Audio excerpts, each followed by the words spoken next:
Здравствуйте, меня зовут Олег Коев, я корпоративный навыковый тренер и индивидуальный сертифицированный коуч. Вот коучинг как раз позволяет человеку раскрыть потенциал, понять истинные цели. Для меня в первую очередь важно помочь человеку. Ну как можно помочь, если себе не помог? И я именно долгие годы шел путем поиска своего предназначения. Я жил обычной жизнью, школьник, активный, энергичный хулиган. Это отношения неустроенные, да, это долги, которые копил по жизни. То есть, с людьми какие-то, да, там, сказал, не сделал, тоже долг, да, мы это копим. Очень много обещаний давал. Скажем так, хромала дисциплина, и вот надо было, скорее всего, накопить это болевое тело, чтобы кто-то дал волшебные пендали, да. И вот я уже последние 10 лет четко отрабатывал такие мужские практики. Есть одна простая формула. Она известна во всех религиях, это Святая Троица. Здоровое тело, открытая широкая душа и крепкий сильный дух, мудрость. Вот как только мы станем триедины, сформируем в себе три основных вот эти качества, тогда и будет энергия на это. И мы будем жить полноценной, яркой, успешной жизнью. Я начал с тела. Самый простой путь.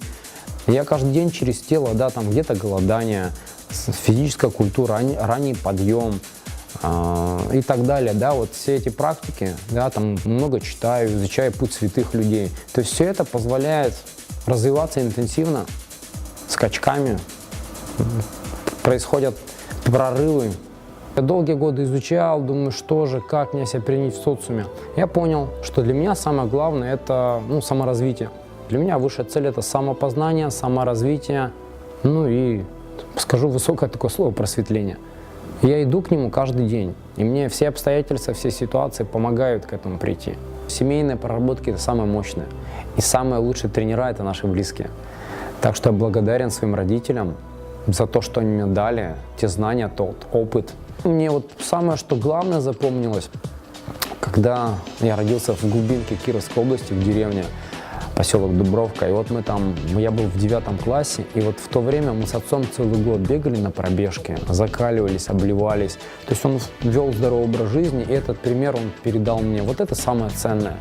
То, что родители нам вот этот прививают образ жизни. Он со мной разговаривал, ходили в баню. Вот эти такие маленькие моменты, да, там 5 минут, 15, 20 таких душевных разговоров о жизни и пример, который он мне подавал, вот это самое ценное, за что я благодарен. Мама – это всегда гости, прием, столы, любовь, забота. То есть мама всегда это тыл. Вот сейчас я также расширяю горизонты по всей России, езжу, у меня там дома тыл. Приезжаю, отдыхаю, восстанавливаюсь, опять дальше, в бой. Когда я в командировке 2 недели, потом приезжаю, отношения становятся еще лучше. Я с каждым днем становлюсь все счастливее. К счастью, очень хороший есть такой термин в нашем языке, это значит здесь и сейчас, сейчас. Но вот важно научиться жить и максимально проживать каждый момент, и тогда мы будем все счастливы. Поэтому важно быть счастливым, и счастливый человек будет делать выбор всегда из состояния любви и осознанности. Так что счастье – это ключ.